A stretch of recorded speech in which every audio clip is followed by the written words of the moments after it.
Welcome back to Castle Motors, the 100 times difficulty campaign in Automation version 4.1, which now I am nearly at the end of. We are swimming, almost drowning in cash. 26 billion in the bank, 300 million coming in every month.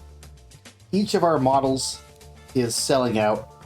Everything needs more factories. People love our cars, except for the Garderobe. They hate that car. But we'll see about that. And we've only got about 9 years until the end of the campaign. So I'm going to make a couple new cars. We'll get a little bonus segment, and then we'll see our final score for Automation 4.1 at 100 times difficulty. Now, I've been looking at requests, and we've really got 2 requests coming on. One is to replace the god-awful Garderobe. The Garderobe has never been a great seller, and we should do something else. And the other is to make an all-out supercar, which I've been wanting to do too. I might replace the Nakarar, I might build alongside the Nakarar, I might make a Nakarar variant, we'll figure that out. We'll see what is the most we can get out of our 6-cylinder engine. So this is the body we're looking at for a replacement to the Garderobe. It's got a couple advantages. It counts as a hatchback for some reason. I don't think real-life buyers would see it that way, but we get some mod body cheese to benefit us. If we want to sell it to the city car market, we can. We get a, I believe we get a utility variant in here. So yeah, I can fill, hypothetically, every role that the Garderobe's been filling. It's nice and small, and we'll see if we can maybe finally start selling this car in Arcana. And of course, as a Garderobe, the tradition is it's going to be a cheap piece of shit.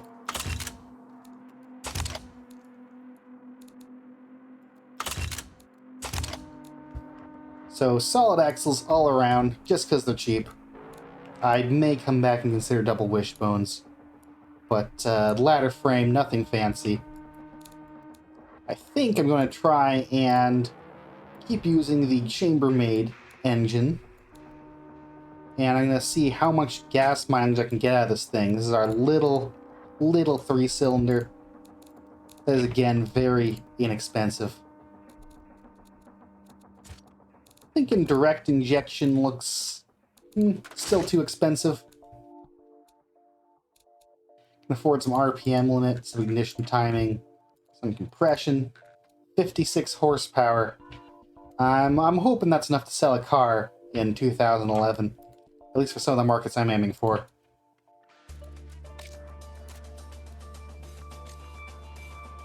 May make it 57 horsepower with 2 mufflers, a little more fancy. Oh, and some fuel system quality.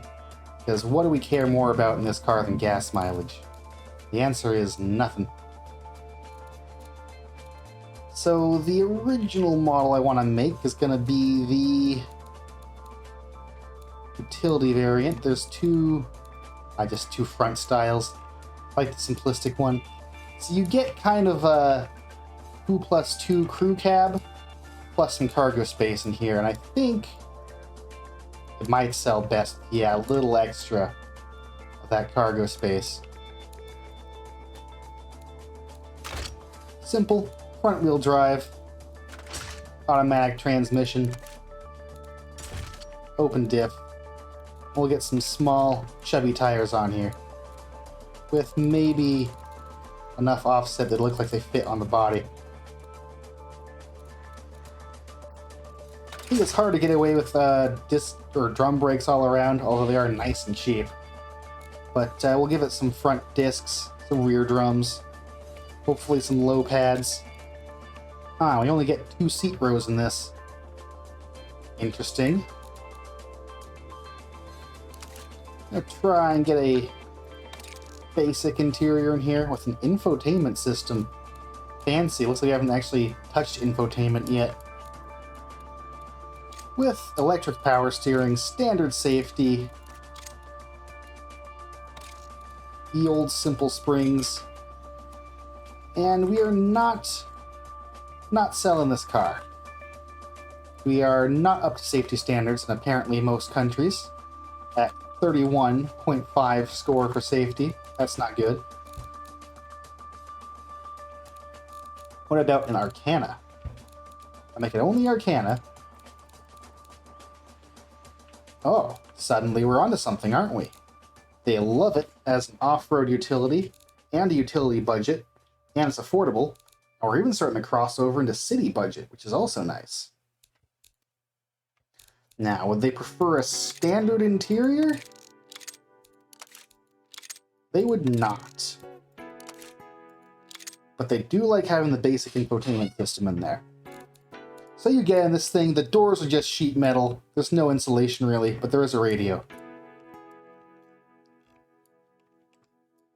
And it's a weird little front-wheel drive truck. I'm not sure. I would have thought this would be good enough safety, but I guess the ladder frame really hurts us. Ooh. Do I need to go monocoque to sell this car? Gets us our safety. It supposedly doesn't price us out of these markets. You see like a 0.1% difference in affordability. It's just hard to save that money back, though, that I spend on... It says it's about the same price, but the production units, it makes a big difference. I want to make ladder frame cars. I don't want to, in this final episode, give up on ladder frame only. It's just been a tradition for us for so long. What if I give it advanced safety? Well, that makes a big difference to how much they can afford. Yeah, the production units don't go up, but the raw material cost does. And I think our production units are cheap because of the factory size we can put this thing in, but raw materials are still raw materials. I might end up in a situation where I want to double engineer the safety again, if I can afford that in terms of engineering time. It's extremely understeery. Now, what did I do with the starter? Did I make that thing rear-wheel drive? Maybe I did. What if I make this rear-wheel? Well, it does market even better utility, but not as well as city, naturally. Unfortunately, I can't get longitudinal front-wheel drive as an option. I think the engine is still too long, because, you know, there's no engine bay on this thing, basically. It's narrow. Yeah. Yeah, front-wheel drive's gonna have to be the way it is. So there. Ladder frame, standard safety, means it can't be sold in all Western countries. But what a brick. And people in Arcana, at least the market says they like it. So now, what else do I need? I need a delivery variant. That should be pretty straightforward. Or is it?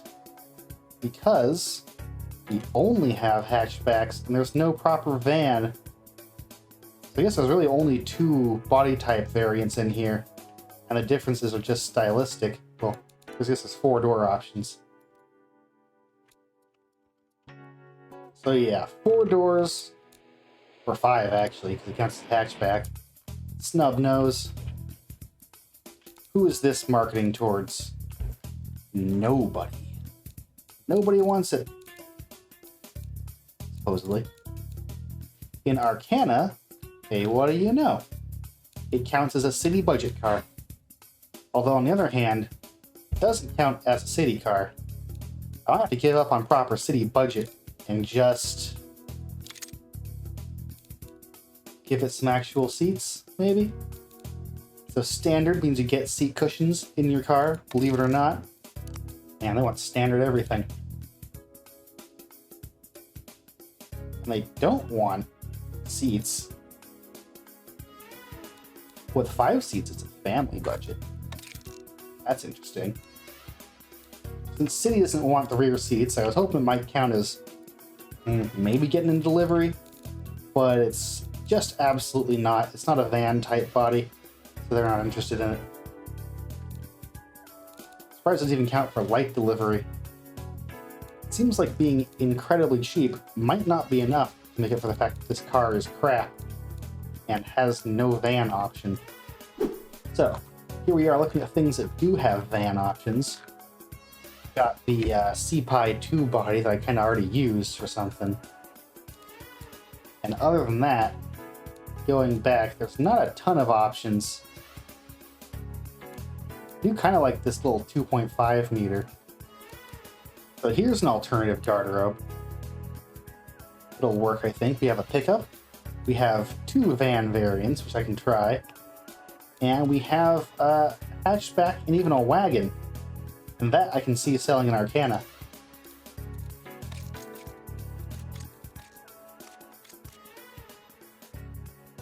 Now, as I've designed it out, we have the usual off-road chassis despite the body. And it's not selling that well. We're not predicting to sell that well. We have low safety. But looking just at Arcana, how does it compare? We are not very comfortable compared to the best-selling delivery vehicles. Haven't got a high utility stat, which, do they care about that? Yes, that's what they use. It is easy to drive. It's not safe. It has a surprisingly poor off-road score. In fact, what if I normal out the suspension? Oh, there we go. I just need to have the suspension set up properly. Just the normal preset seems to do everything I need, although it's got too much sway bar, as usual. That's a little better. So there we are. 40 miles to the gallon. Reasonably utilitarian. What if I switch to the big box? Is that my utility stat? Doesn't seem to have.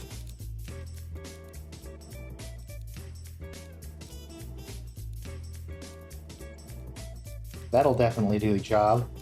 How are we doing in the rest of the world? So, I know in Fruinia we don't meet safety standards and can't be sold at all. In Hypatia, it's not very competitive, but it is cheap, and that's good enough. In Gasmia, it's not very competitive, or it's reasonably competitive even, and it's very cheap, which is good enough. So I think that since Fruinia is the only country in which this car is banned from sale, this body seems to be slightly safer for whatever reason. This is what I'm going to go with, and I'm only going to have standard safety. Forget Fruinia. We don't need them. Don't need their fancy airbags for crash testing. Another limiting factor on my utility score is apparently the brakes, which need to be bigger, stronger. So better airflow, better brakes, some brake bias towards the rear.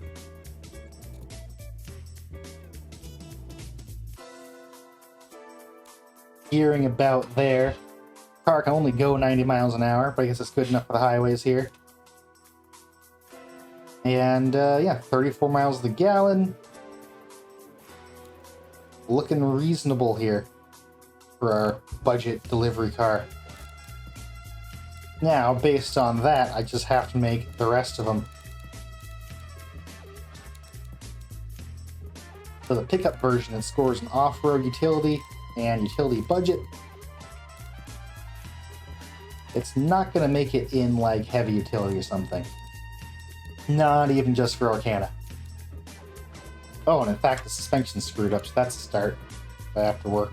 I have to do something on taking all that weight off the rears, make it very, very understeery.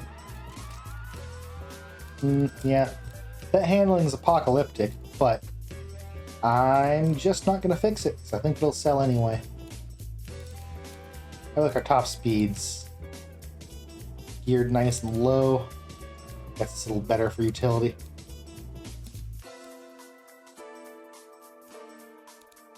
It's their delivery and utility. I think I might have 2 more to go. Can we make a city car version? Now I believe that the city market prefers hatchbacks. We have, I think, a 2 and a 4 door going on. 3 and 5 door. Let's start with a 5 door hatchback. What can I do with this thing? It is just not scoring. Comfort's too low. Yeah, I'm not sure I can sell a car with 2 solid axles for that market. I guess less cooling airflow. Needs better gas mileage again. Run out the drivetrain for gas mileage. There we go. We're getting almost 40 miles a gallon now.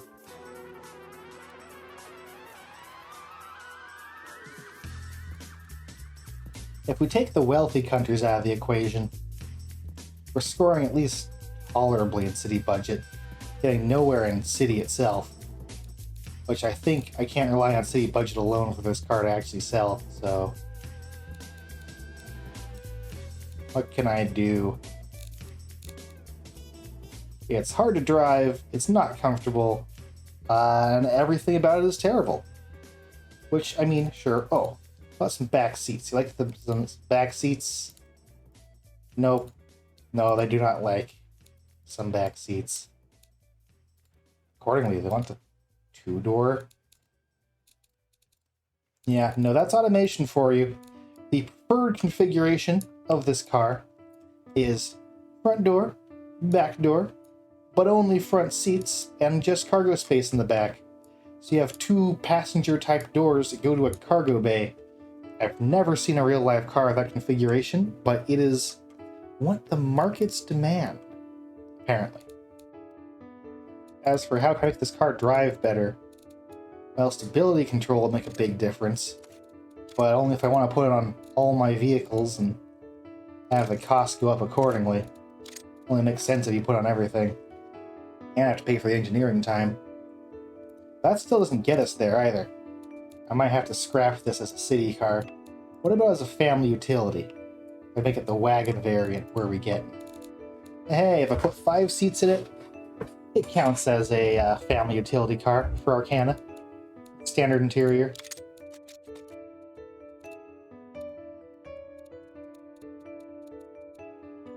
So I guess that's our Yugo, as it were. Our very crappy family car that, you know, is the cheapest one you can possibly buy. So it leaves us with a van, a pickup, and a wagon. I think that'll work for a new garderobe. Let's call it the Garderobe II.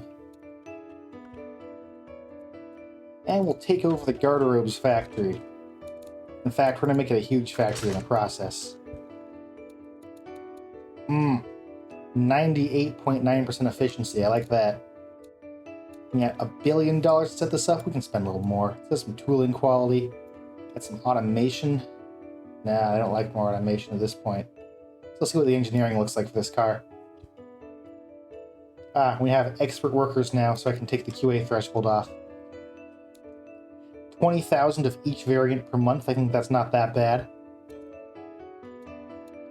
Baseline. 40 months to engineer.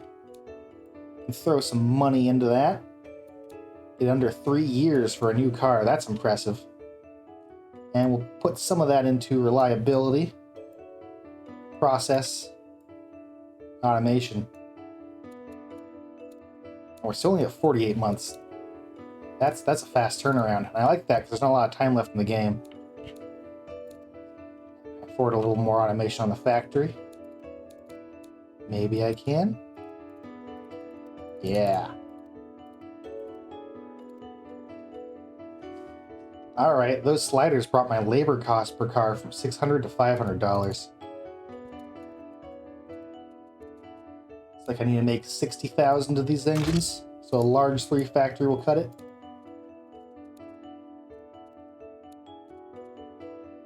And by throwing money at the problem, we'll get them engineered in 48 months. The forecaster, which, while always wrong and based on nothing, does predict this will sell. Alright, let's get a really low mark. Let's get 20%. Remember, the high score of the game isn't based on making money, it's based on the number of cars you sell.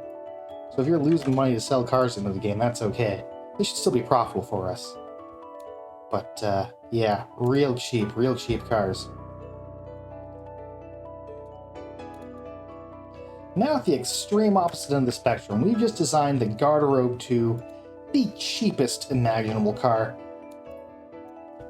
And we're going to make the ultimate... Nakarar? Might have to give it a new name. I'm going to go through the designer first and see how I feel. But we're making the ultimate supercar here. I've already picked out a body I like. I like this shape. Seems perfect for our kind of theme. And we're going to make it out of, carbon fiber? Maybe? All carbon fiber? This would be a monocoque, but at least it's a carbon fiber, so it doesn't really feel as bad to me.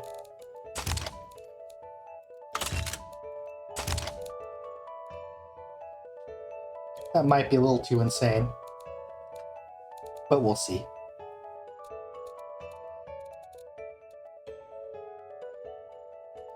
And I want to base it off our existing Grond engine, but we're going to make a hyperized variant. Let's see if we can get to maximum capacity. Well, maybe. So we're already making 600 horsepower, which is not bad. Not bad at all. Oh, it's already turbocharged, huh? Maybe it won't be as hyperized as I thought. Let's see what we can get it out to. Still haven't unlocked CNC pistons, in fact. Am I going too soon? No, I'm pretty much done with any engine unlocks, huh? Yeah, I guess you just can't get titanium pistons, only forged. If I throw quality in here, it gets very expensive very quickly. At not very much benefit at all.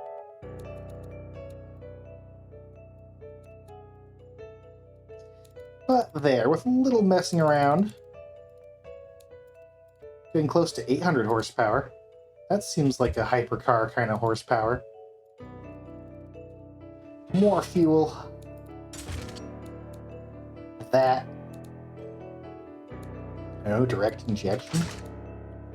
I don't know if I can actually afford that at this stage of the game. It might just delay the project too long. Well then, 850 horsepower.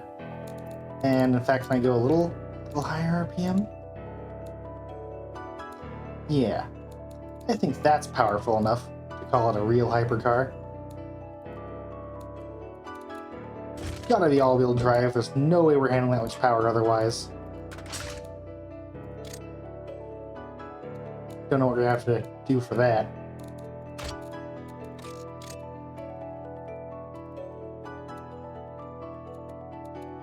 Get some tire width in there. 20-inch wheels. Carbon ceramic brakes. Why the fuck not? 420mm size. 7 Hyper 113. Very high affordability. I guess full carbon fiber is just too cheap for hypercars.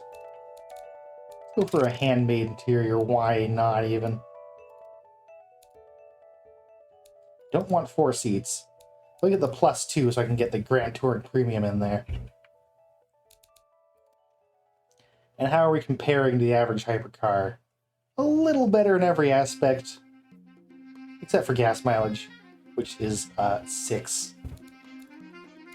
Oh, I haven't even tuned the suspension yet.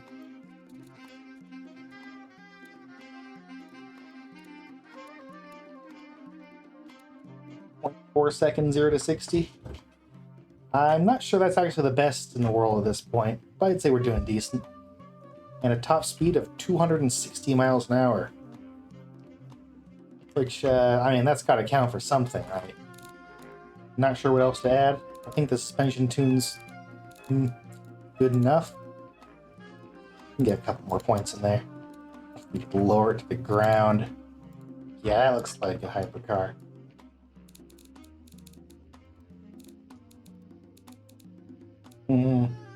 Since this wields the ultimate version of Grond, let's call it the, I don't know, Melkor. Prime. There's only going to be one variant of this. Now, I can put it in my small factory. Just gonna need some add-ons. And it looks like the setup I had in here for last time I was using the throne is about right. You can put out 700 of these cars. That's kind of too many. Far too many. What's the market size of Hyper? 40. There are 800 super buyers and some Grand Touring buyers. Make 700 cars. We'll see what happens. Oh, 140 months engineering time. Max money. Max pressure. No reliability. A lot less tooling. Yep, but yeah, 15. Yep. And there. Total cost to build one of these cars, $50,000. So, I can sign off for sure on the chambermaid cars. Now, before I can make the Melkor, I do need to update the other Grond engine vehicles, as is tradition. Make one new car and everything that shares the engine gets an update, which that's fine. I need update stuff anyway. But I'm going to try and get through it fast, because I know we're not interested in seeing most of this stuff again, I don't think. The new Basilic gets an updated Grond engine. This is a car that, really, it looks like the sort of car you'd be done selling by now in 2011. But it just keeps on going. People keep on buying it. Yeah, it needs a few changes. Premium sat-nav. They don't want to pay up for premium infotainment, so old-ass sat-nav system it is. Recalculating. Turn right now! And we're not making enough of these cars, so let's just go to large 3. Biggest I can do. It's a cheap muscle car. The classic Nakarar, of course, gets a facelift.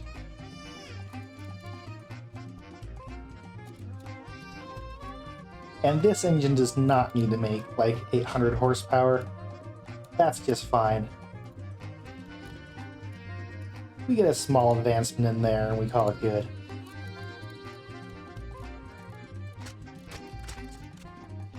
Put dual clutch transmission. That's by far the more modern choice for a car of this type. This thing has way wider tires than I put on the Melkor. They don't want to change the entertainment system. Premium infotainment, they don't like as much, even though it's a little cheaper and it's newer. Luxury infotainment, too new, too expensive. Except for GT and GT Premium, but I don't want to add $2,000 onto the car just for the radio. I'm trying to get some launch control in here, though. Now, I only have this car in a medium factory. That's not great.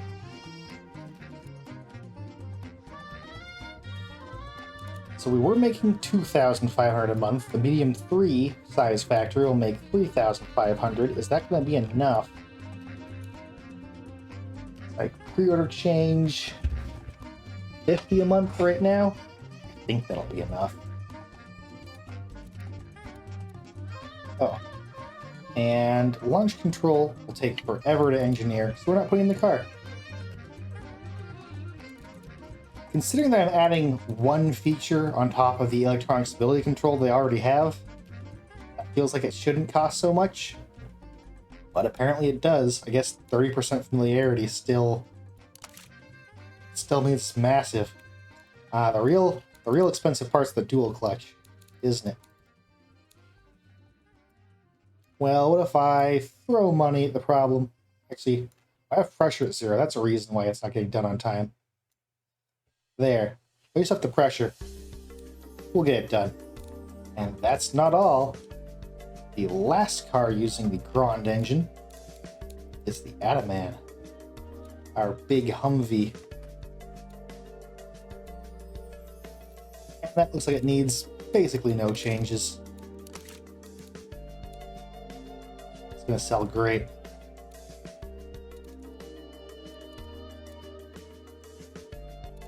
And the medium 3 factory that makes it is not making enough cars, so I'm going to need a new factory plot. I can afford to get some automation in here at least. Always, always made in Gasmia. I'm guessing at a large 2 size factory should be enough to saturate the market. It's going to have some high QA requirements, I guess. But I never did price out the Melkor. It's going to be a $90,000 car. A little over $100,000 once you get it from the dealership. And now I just need to make enough engines.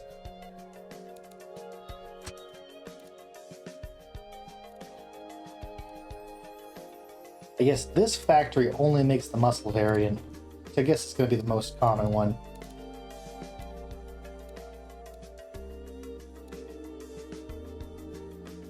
That's just enough engines with all the sliders played with. So there, 48-month plan for Grond engine cars. And I'll take the loan, why not? In fact, I can set the payment length to forever, and I won't have to pay it off during the course of the game. It's going to go off into the future. Free money. And now with those taken care of, I really should just update the regular cars too. The Sipahi II. That's 4 whole variants I've got to manually click in the engine on.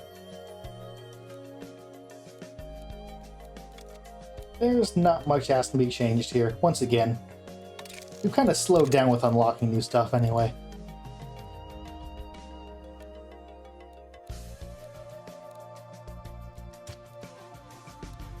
Alright, engineering time of 15 months, I can afford to really get those sliders up. Tooling goes up. I might not have to build a second factory for this one. I was scared to actually push that slider all the way to 100.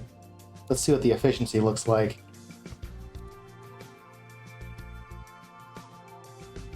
Oh yeah, look at them numbers. Maximum automation. No human input required. There isn't a single person on the factory floor whose job is to screw in a thing by hand, I think, now.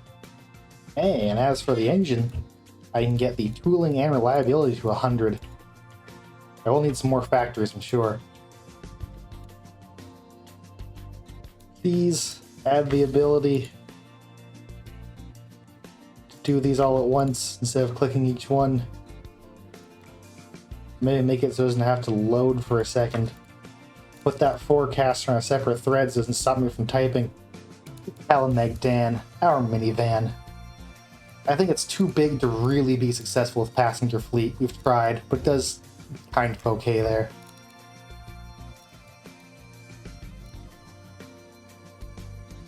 Engine gets a teeny tiny improvement as always.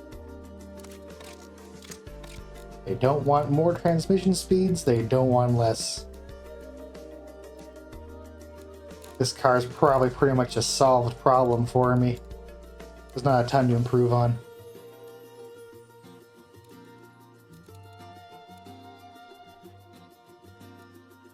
Now this car's been sold out from a huge factory.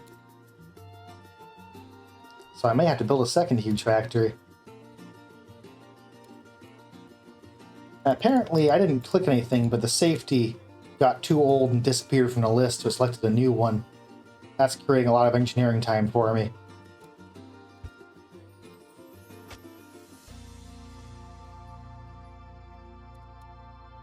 So there. Now, 2 huge factories making the Kalemegdan II, one of our best sellers. The Irudzi. Select the newest engine and call it a day. Do that for all 4 trims. You actually have this game on a solid-state drive. Even worse than a hard drive.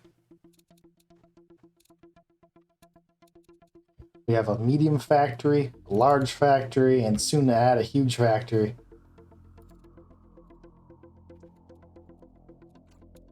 Forgot to have galvanized steel in these things. It's not really probably worth it, but, you know, I went for it. Gotta lose a lot of cars to the QA threshold. And what do we have? High safety engineering. Yeah, once again, this car's been on the market long enough that I have to replace the safety because it's just dropped off the list for being too old. Let's throw money at the problem. Does that solve it? Not quite. Add some pressure. That's hurting our famous reliability somewhat. But there, get it done in 48 months. And that's, if I'm not mistaken, all the cars using the mill engine right now? Just 3 models? Got the Sipahi II, Kalemegdan II, and the Arudzzi. Everything else is on the Grond, and the Garderobe's on its own engine. I guess that's good.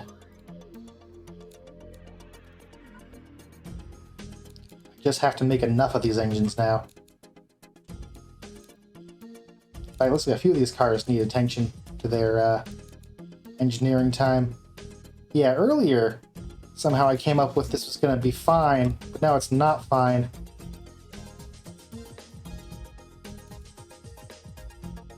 Ah, I think I see what's happening. It takes 56 months just to make a huge factory from new. Depending how many add-ons you have, it could be 57. Just sign those off afterwards is all. First, let me make sure I have enough factories coming on.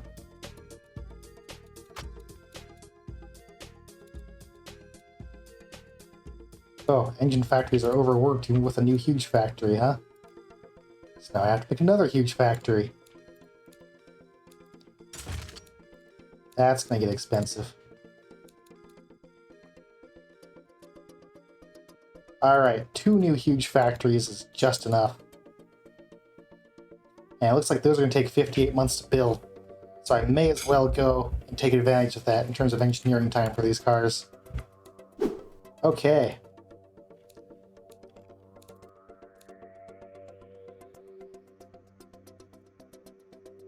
And I think that's it. Every car is getting updated or replaced.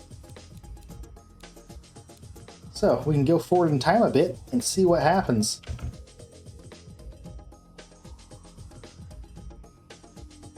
Hopefully we'll keep bringing in money as we approach the time when our factories will need to be built, because it can cost us billions.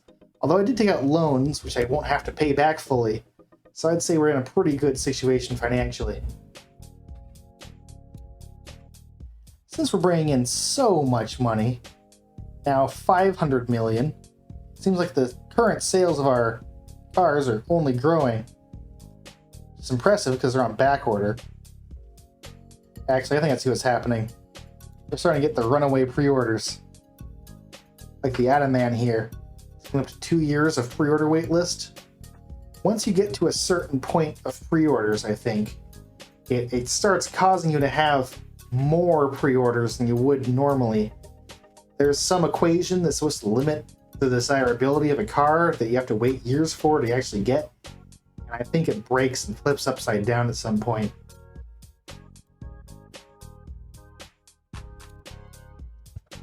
Soon we'll have doubled our income over the course of a little more than a year. We've gone from 300 million a month to 600 million a month. How much does it cost me to just literally max out marketing? For Gasmia, looks like it's going to cost me about 300 million a month. Still got cash coming in. Why not max out marketing some more? What about Hetvasia? Literally max everything. Cannot spend any more money on marketing. We can't find a way to do it. Oh yes, the money is still coming in. That's another 100 million per month I'm spending, but Our profits are only growing.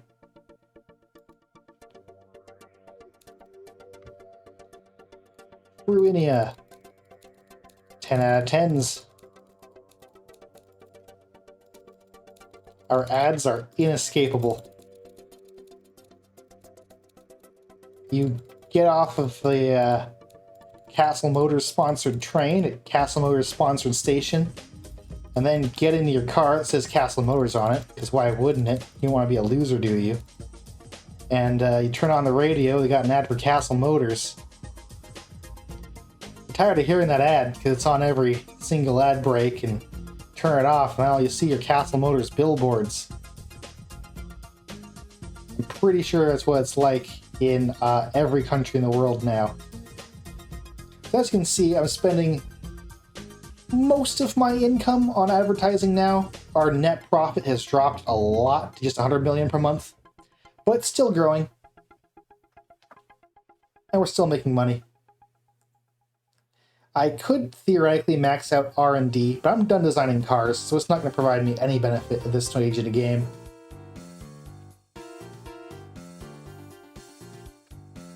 And we're up to 200 million a month. Our total revenue, oh, it's finally dropping. I think we've begun to start constructing new factories. Scroll way, way, way down.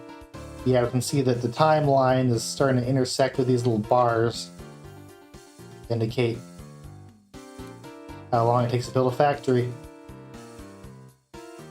That's okay, though. Oh, 3.5 billion negative. That'll be some pre-orders probably from the Ataman. I think that the graph up here has stopped tracking. There it goes, it caught up. Yeah, look at those spikes. Every giant red spike on this graph is paying back pre-orders. It's just insane. And now it's 2015. It looks like the Garderobe II is selling The factory's not at minimum work time, so, that's something. I think trying to build as extreme a shitbox as I do just isn't a great way to go about it. Oh, nope, factory's maxed out suddenly. I don't know what that's about, but people want to buy garderobes now. We can see it's, by these green numbers on the right, more affordable than anything on the market. Oh, the game is frozen, actually. Ooh, is this it? Am I have to load a save? Oh, I think I have to load a save. I've managed to make it crash by running at 5x speed and having all of this stuff selling. Alright, game crash resolved, and we're back. I also took a moment to look. I was talking earlier about having loans would get paid off after the game ends, but it looks like it actually truncates the little slider there, so you can't actually do that. They're gonna get paid off. So hopefully, up top here, this C+ credit score isn't a concerning sign. I think we've done all of our pre-order paying back. It's now 2016, and everything's on sale. Oh, slow down. Now that I have super enormous factories, our mainline cars aren't selling quite as much, or not that they're selling less, but the little indicator bar here says that our factories aren't working full time. We're not selling every car we make or could be making. So we at least saturate the market for those, although I'm apparently still not making enough Melkors or Nakarars. Our cash balance went to the negative, that's concerning. If we've come this far to end in bankruptcy just before 2020, I'm going to be real disappointed. We're spending $400 million on loan repayment, Otherwise, most of our expenses are just building cars. So, I don't know. In theory, every car we build, we should be seeing a profit from.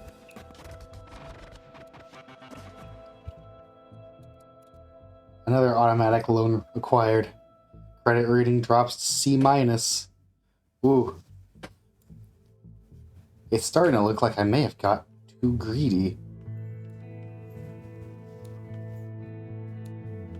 The amount of money I'm losing, I may have to take out some of my marketing again. Then again, if we have financial troubles, that's not really a big problem. We can just keep on losing money until the end of the game, and as long as we're selling cars, I don't care. My tenure as CEO ends at the end of 2019. Hey, that was a 36-month loan, so we can get some loans that extend past 2020 and don't have to be paid back. Why are my expenses so high? I guess that the stock I'm building up, yeah, 62,000 Ataman premiums sitting unsold.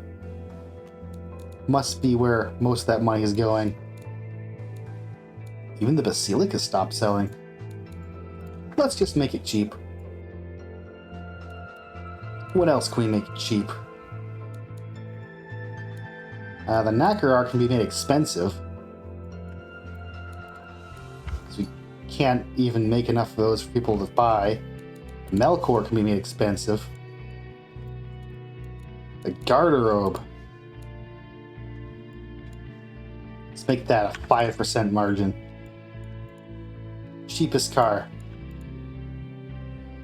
Imagine buying a new car for under $5,000 in 2017. Discounts, discounts, discounts! These cars must sell. Hopefully enough of a profit that I'm not losing money.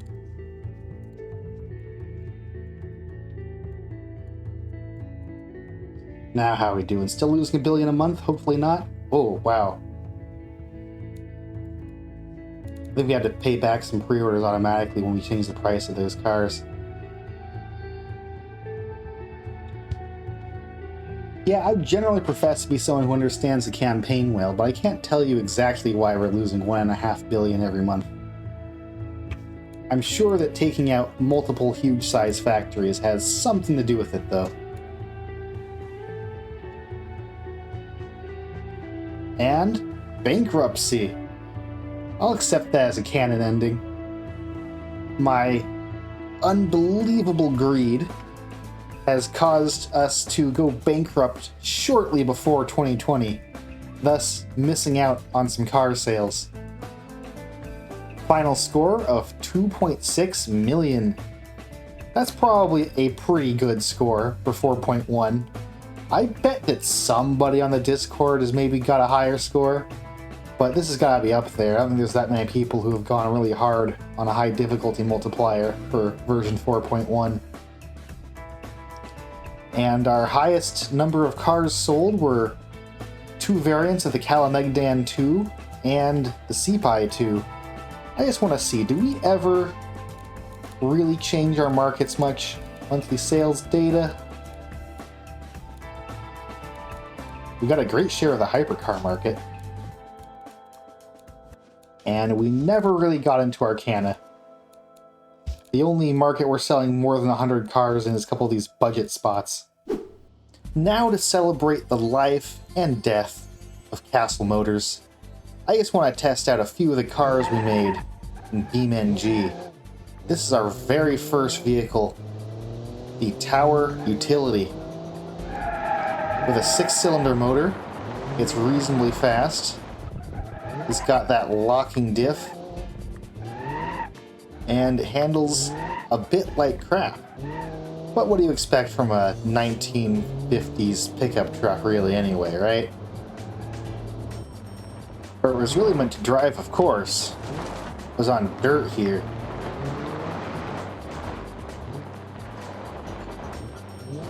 You can see, well, it's actually bad at that too.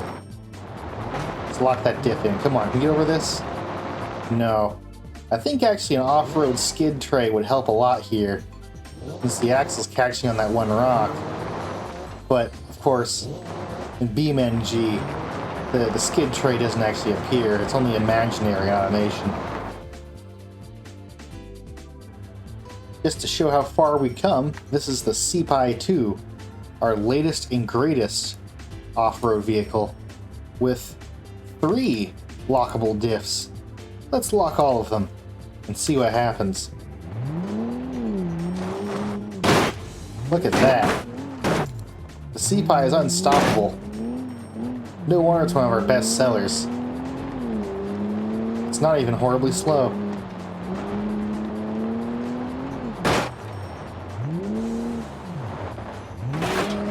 Amazing travel on that suspension.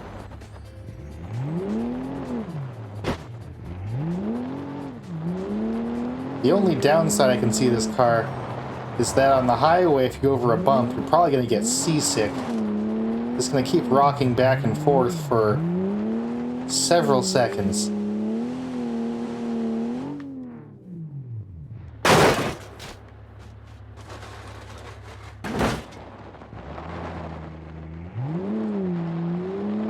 And of course, well, I was going to say something about Castle Motor's reliability, but the front just came off.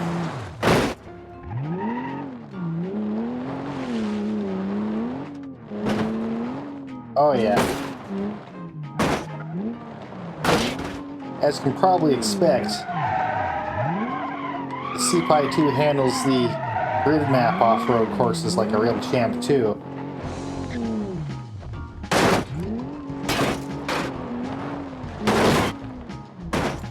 We haven't even locked in the diffs yet. What's the worst slope around here?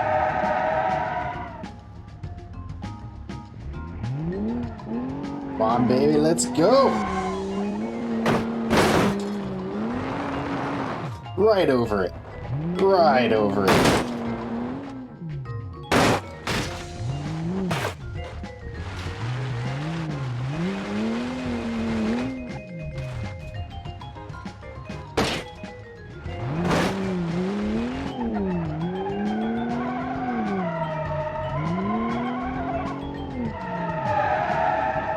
That's the Castle Motors way.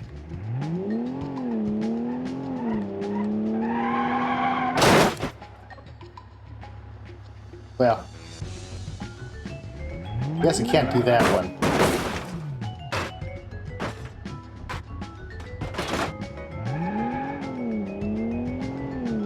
This here is our absolute best seller, Kalemegdan. Our simple minivan, built on a truck frame, with a 3-liter boxer 6, and all-wheel drive. In fact, this has all the locking diffs that the Sipahi does. It doesn't have the craziest suspension, but it's basically built on the same system.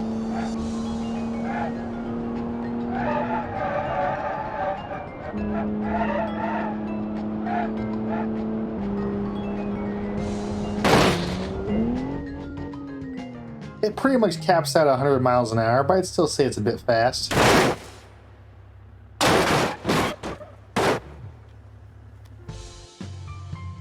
Now, if you basically wanted a minivan, but you are rich and have to show off your machismo, you buy one of these, the Ataman. This version has the full-powered Grond engine.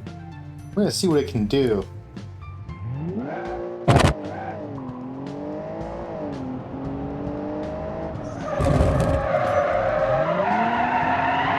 Hear the turbo hiss there. Frankly, it seems to get better grip on the dirt than it does on the tarmac.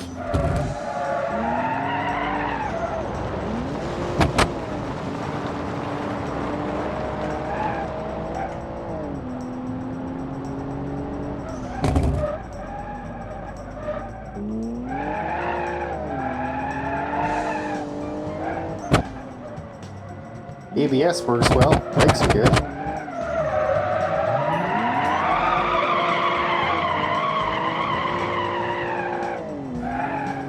And even with an automatic transmission, you can sure make a lot of smoke.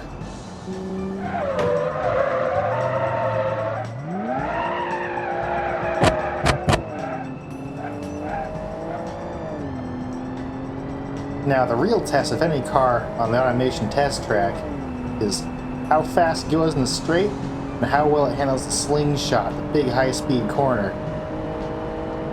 Because it has no arrow, I'm worrying, yeah, not that well.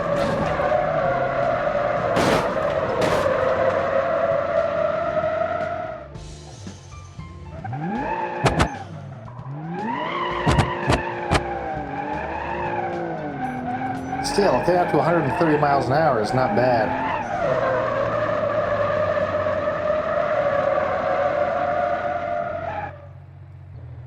Now, you may recall, we actually made some actual sport-oriented vehicles instead of just, overpowered trucks. Although, then again, I guess this thing is an overpowered truck. It's got a truck bed and it's on a ladder frame. But it's another one of our great sellers, the Basilic muscle pickup.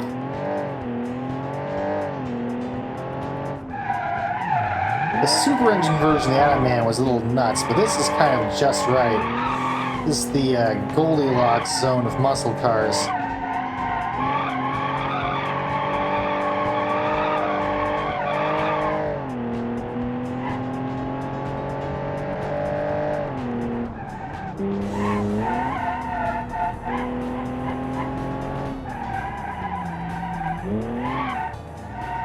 As a rule of thumb, if I can make it look clean driving in beam with a controller, it's a pretty easy to drive car. This is the late model all-wheel drive version, so that's not a big surprise though.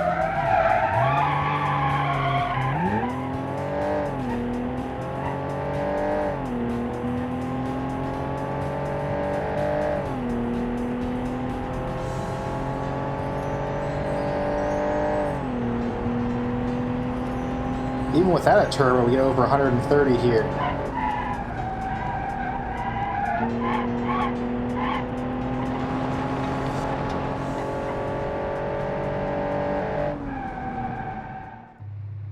Now, of course, who could forget that we made a hypercar?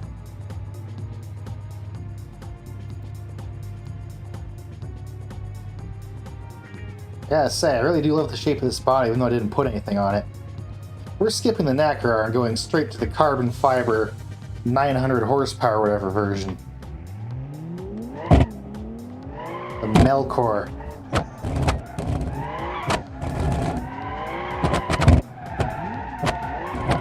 Now this car has some get up and go.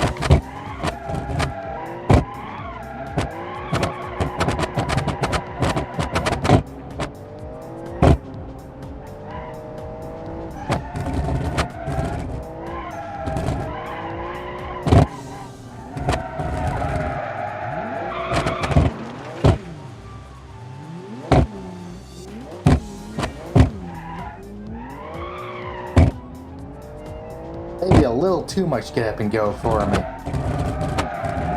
That's not because it doesn't handle well. It's actually quite stable.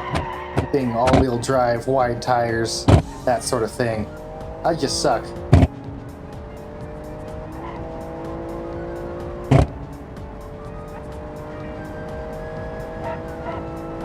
"200 miles an hour. You can't take the corner at that speed. If I can get to 200 miles an hour on a test track.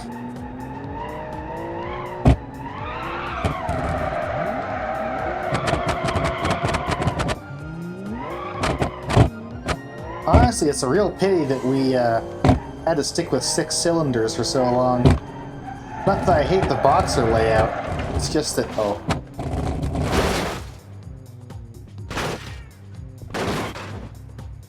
It's just that without boxer 8s, we had all that piston stress. We couldn't make an engine this powerful earlier. Of course, I still can't handle it anyway, so what's the matter? Now, last and definitely least, you have the Garderobe. And what better way to see if it lives up to the Castle Motors name than by comparing it to a vehicle in the same class in a drag race.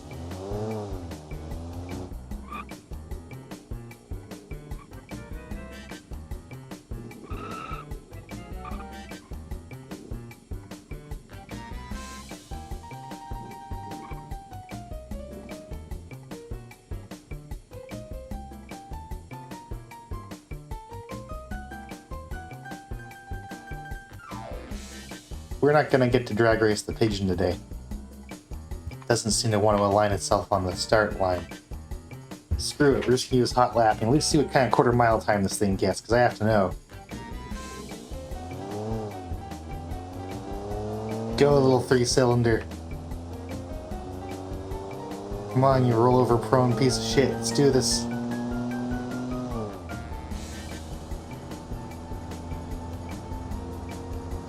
Looks like about 15.8. It honestly could be worse.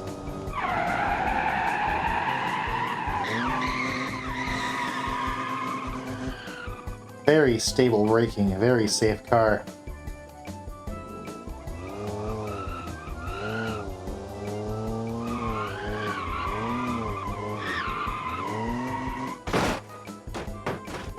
Yep, it certainly is rollover prone. I think the later version of spaced out wheels isn't quite as bad. But man, just look how narrow that crap is.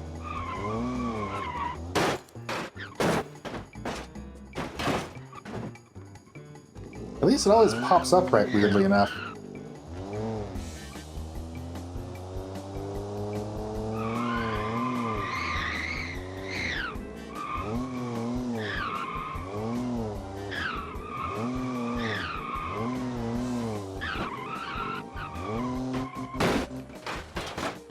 You know, I can see why this was banned from sale in most countries. Now really, what's a better send-off for the worst-selling car that Kalemegdan's ever made than this?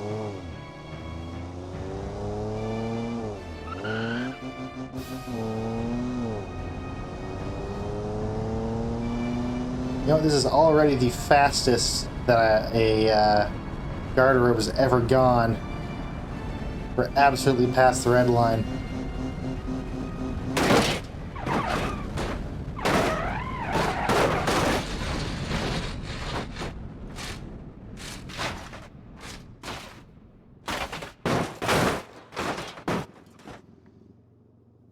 Good riddance. Oh yeah, why not take the Melkor off? This should be interesting. You just have to not fly off the hump here. Whoa. 100. You get 200?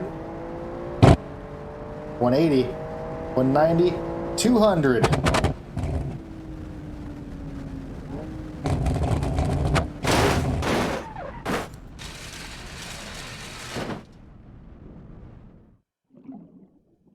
I think that counts as sticking the landing. Well, that concludes the story of Kalemegdan. Founded in 1946, refused to ever sell a normal car with a monocoque frame, and went bankrupt due to extreme greed and stupidity in 2018. All of you have helped me on this journey, and I'm really looking forward to doing again once version 4.2 of the game comes out. When that happens, it'll be time to pick a new campaign theme. Hopefully that'll be sometime in the next month even. So let me know if there's something you think I should try. And in the meantime, I hope you've learned a little about playing the game too. I know not a lot of people play the campaign automation because, to be fair, it's pretty confusing. I might make a proper tutorial video, but then again, it's about time for the game to change a whole ton again. So maybe it'll just be another campaign. Anyway, thanks for watching. I'll be doing more ALRs soon. And if there's something you really want to see, let me know in the comments.